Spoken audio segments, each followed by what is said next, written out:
with the Neighborhood Empowerment Grant, we were able to get electricity to the pavilion.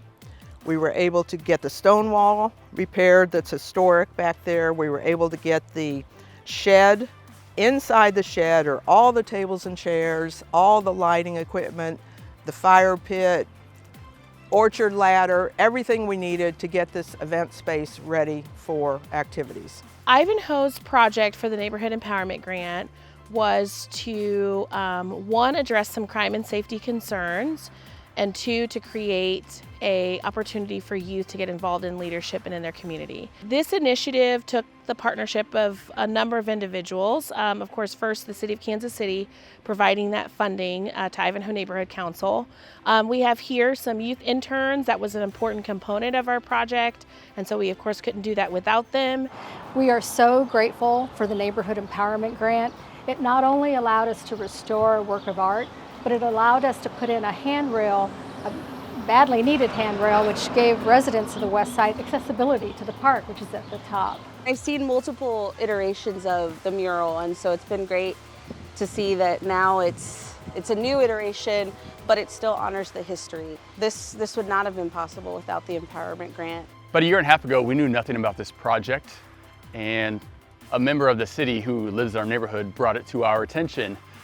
And he said, hey, there's this grant, you should think about it, and you should definitely apply for it. We also included USA Amateur Boxing. So far we've had 5 sanctioned bouts.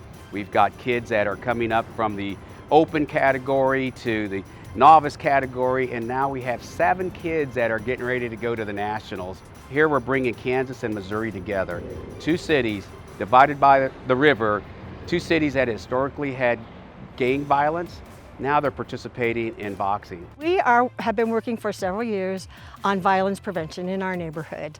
And about the time that we were getting a sense of what we wanted to do specifically in the coming months, we had the opportunity to apply for an empowerment grant. And so we used that to focus on our youth, which youth in our neighborhoods is the key to violence reduction. We are in a lower income area, and so there's a lot of needs here. And this grant has helped us with, the adults and children doing small jobs, picking up trash, cutting weeds, cleaning up, and helping the elderly.